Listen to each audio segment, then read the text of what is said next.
This summit stands out as a landmark in NATO's long history.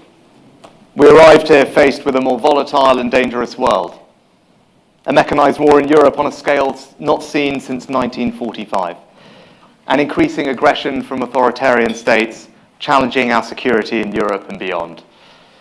But as we leave Vilnius, we are more confident and more united than ever. And let me set out 3 reasons why this is the case. First, we've acted decisively to strengthen this alliance, agreeing the most fundamental transformation to NATO's readiness since the Cold War, comprehensive warfighting plans to defend the UK and its allies, scaled up defence production to boost our stockpiles, which will benefit British industry, and increased defence spending, with all allies now committed to hitting the 2% target. And we did something here in Vilnius that not long ago seemed impossible. We welcomed Finland to the table as a NATO member, and very soon we'll be doing the same with Sweden. We are stronger with them by our side, and in time, we will be stronger with Ukraine as a NATO ally too. And this is my second point. It is now over 500 days since Russia's invasion.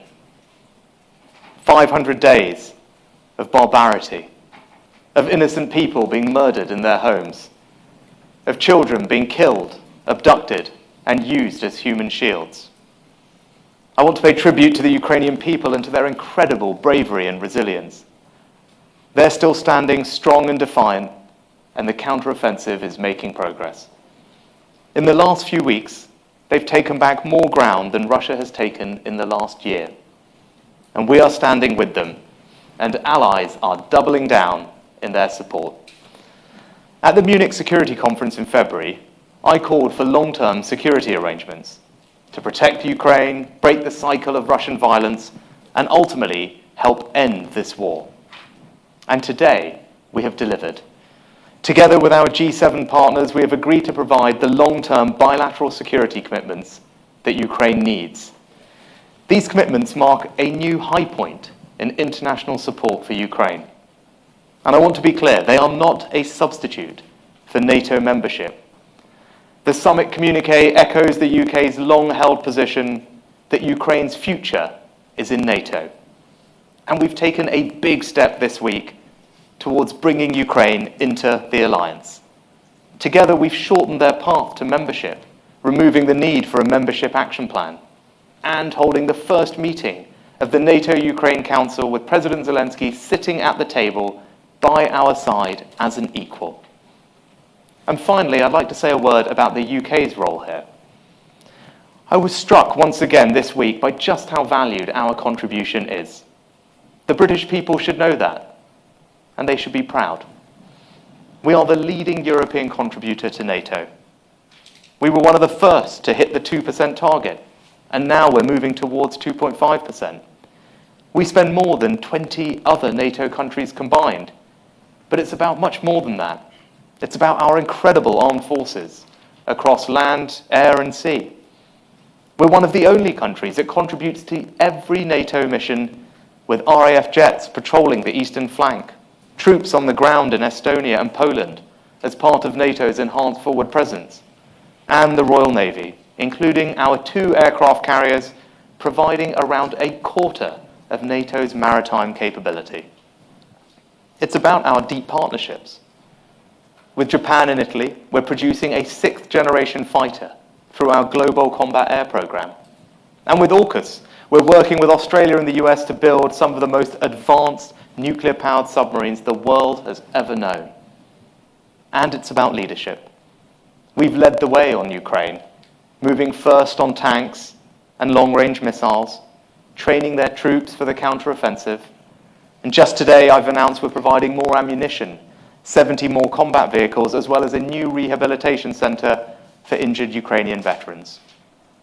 We're moving forward with the Combat Air Coalition, and the UK starts training Ukrainian pilots next month. And we're using our leadership and technology to keep NATO at the cutting edge, hosting the European headquarters of the Defence Innovation Accelerator in the UK, and holding the first global summit on AI safety later this year. The United Kingdom has been there since the start of this alliance. In 1948, in the hope of avoiding another devastating war, we joined together with a handful of allies to pledge that we would come to one another's defence. That pact was the seed of the North Atlantic Treaty. 75 years later, faced with new threats in Europe, NATO is more important than ever. It has proved itself to be the most successful alliance in history. And this week, we've shown once again that the UK is at its heart. Thank you. We'll take some questions from the media. If I could start with the BBC, please. Thanks very much, Prime Minister. Ben Wright from the BBC. Do you agree with your Defence Secretary, Ben Wallace, that people want to see a bit of gratitude from Ukraine for the military help they're getting from the West? And closer to home, will government departments have to make cuts elsewhere to fund higher pay rises for public sector workers? Well, President Zelensky has expressed his gratitude for what we've done on a number of occasions, and not least in his incredibly moving address that he made to Parliament earlier this year, and he's done so again to me, as he has done countless times when I've met him. So I know he and his people are incredibly grateful for the support the UK has shown, the welcome that we've provided to many Ukrainian families, but also the leadership that we've shown throughout this conflict, as I mentioned, often being the first to move support forward, whether it was with the provision of tanks or indeed long-range weapons. And as I say, he's enormously grateful for that. But people across Ukraine are also fighting for their lives and freedom every single day, and they're paying a terrible price for it. So I completely understand Volodymir's desire to do everything he can to protect his people and to stop this war, and we will continue to give him the support that he needs. With regard to public sector pay, what I've said previously is that we'll be guided by a couple of principles. The first is fairness. Fairness for our public sector workers, because we want to make sure that they're rewarded fairly for their hard work, but also fairness for taxpayers, who ultimately have to foot the bill for pay rises. And the other thing we'll be guided by is responsibility. I think everyone knows the economic context that we're in, and we need to make sure that government decisions, particularly when it comes to not borrowing more, are made responsibly so that we don't fuel inflation, make it worse, or last for longer. So those are the things that we'll be guided by: fairness and responsibility. Can I turn next to Sky News? Thank you, Prime. Just quickly following up on Ben Wallace's remarks, he also likened NATO allies to being like Amazon giving delivery of weapons and protections for the Ukrainians. Are you worried that that might offend President Zelensky, who you have a good relationship with? And just following up on President Zelensky and your talks today, you talked clearly about full NATO membership in the future. Once this war is over, do you think that accession will happen quickly in the way, the sort of timeline that it did with Finland and now Sweden? So how quickly do you see that membership happening? And you've had a very successful summit, but back home it's tough. You're 20 plus points behind in the polls. You could face 3 by-election defeats next week. And all of your 5 pledges are in doubt. Now, you're a Prime Minister who doesn't like to promise what he cannot deliver. Are you beginning to worry that you have over-promised domestically and that you could be punished at the ballot box, not just next week, but in a general election too? Thank you. So with regard to NATO membership, actually I think this summit has been, as I said, a very important moment, because you had the alliance affirming unequivocally that Ukraine's rightful place is in NATO and Ukraine will become a member of NATO. That's something that the UK has said. It was great that the alliance has echoed that position. And we saw at this summit meaningful progress on that path towards eventual membership. You've seen the removal of the membership action plan, as the Secretary General described it. That's turned the process from a 2-step process into a 1-step process, recognising what has already happened. You've seen the Comprehensive Assistance Programme be supported, and that will provide support to Ukraine. But also, what you've seen is Ukraine sitting alongside me and other allies in the first meeting of the NATO-Ukraine Council. These are very significant moments along Ukraine's journey to membership, and all of that was complemented by the declaration from the G7 allies to provide long-term multilateral security guarantees, something that, as I said, I spoke about in February at the Munich Security Conference. And I'm highly confident that very quickly what you will see is other countries signing up to that same pledge. It won't just be the G7, it will be others.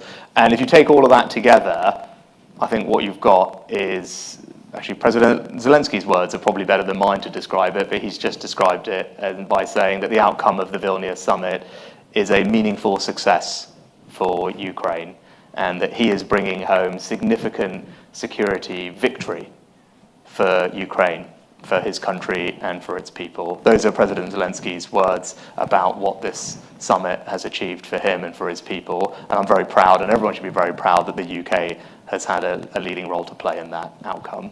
And with regard to your other question, Beth, all I'd say is, look, I am absolutely laser focused on delivering for the British people. You know, their priorities are my priorities. Halving inflation, because that's the best way that we can ease the burden on them and the cost of living. Cutting waiting lists, because it's wrong that people have to wait as long as they are currently, and about stopping the boats, because that's about simple fairness, as well as everything else. And just most recently, you could see us delivering on that just yesterday in Parliament, passing some of the toughest legislation that any government has ever passed when it comes to tackling that priority, opposed at every turn, I'd say, by the Labour Party, but that is just a demonstration of my commitment and my government's commitment to just relentlessly focus on the things that matter to the British people. And when I set those priorities, I didn't do it because it was easy. And you talk about promises and delivery. I did it because they were the right things to focus on, and I am ambitious for the country, and I'm ambitious for what I want to achieve for people. So it's right that I set ambitious priorities and targets, and it's right that we strain every sinew to meet them, and that's what I'm doing. Next, Bloomberg. Thank you, Kitty Donaldson from Bloomberg. Prime Minister, do you foresee Ukraine joining, acceding to NATO within a year of a ceasefire? And secondly, on the economy, if I may, some economists are calling on you to temporarily raise taxes to tame inflation. Do you accept that raising taxes helps to cut inflation? And what's your message to Tory MPs who are wanting to do the opposite? I think, look, on Ukraine membership of NATO, I'd just probably point you back to what I've just said in detail about how this is going to work and what this summit represents as a very significant moment on the journey towards membership, and when conditions allow, membership will happen. I think that is very clear from today's summit that people's view is Ukraine will and should be a member of NATO. That's what you've heard loud and clear coming out of this summit, and you've kind of heard what I said, that President Zelensky's view about what the summit has achieved as well. With regard to combating inflation, as I said earlier in my comments on public sector pay, it's important that government has a responsible approach to fiscal policy in order to complement what the Bank of England is doing on monetary policy, so that we can halve inflation on its way back down to its long-term target. Now, all the decisions that we make are going to be guided by that. There's lots of things the government always has to balance, but as I said, we've got an upcoming decision on public sector pay, and we'll make sure that we make that decision by being fair to everybody, both taxpayers and public sector workers, but also by being responsible with the public finances and not needlessly borrowing more, because that will fuel inflation. And I'm laser focused on delivering it. Next, I go to the Daily Express. Thank you, Prime Minister. One of President Putin's allies has suggested that this increased security package could actually lead to World War III. Is that an assessment you'd agree with? Look, I think, you said Putin's allies, did you say? Look, I think the only person who's responsible for this conflict is President Putin.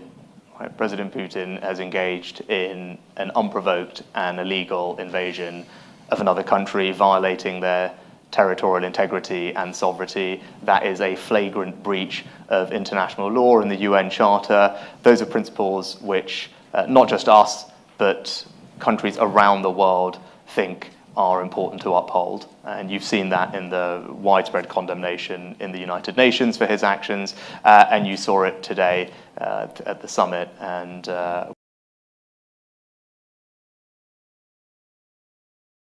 with the things that were said there. So the person who can quickly end this war is President Putin by withdrawing his forces, recognizing that what he's doing is wrong. He's inflicting untold misery on millions of people, and we are going to continue to support Ukraine for as long as it takes to end the suffering and make sure that they can have their sovereignty and freedom back, because that's the right thing to do. And lastly, if I just go to the Sun, if we've got time. Thank you, Jack Elton from the Sun. Can you be crystal clear? Would you have made the remarks that Ben Wallace did? And secondly, do you think the BBC presenter should resign so that we try and get on from this? Look, as I said, I've already addressed the point about Ben Wallace's remarks, and more broadly, as I said, I think President Zelensky, well, I think I know President Zelensky has repeatedly expressed his gratitude to me and to the British people, and indeed other allies as well. He did it very movingly in Parliament when he was in the UK earlier this year. He continues to be grateful for our support and our leadership, and the welcome that we've extended to many Ukrainian families. And I think everyone can see that that's how he feels. And with regard to the BBC, I think as you'll be aware, I think the police have asked the BBC to suspend their inquiry whilst they do their assessment, and I think it's right that we let that continue. As I said, I personally was concerned by the allegations. They are serious, and it's right that they are investigated swiftly and rigorously. I'm glad that that's happening, and we should let that continue and conclude. Perfect. Good. Thanks very much, everyone.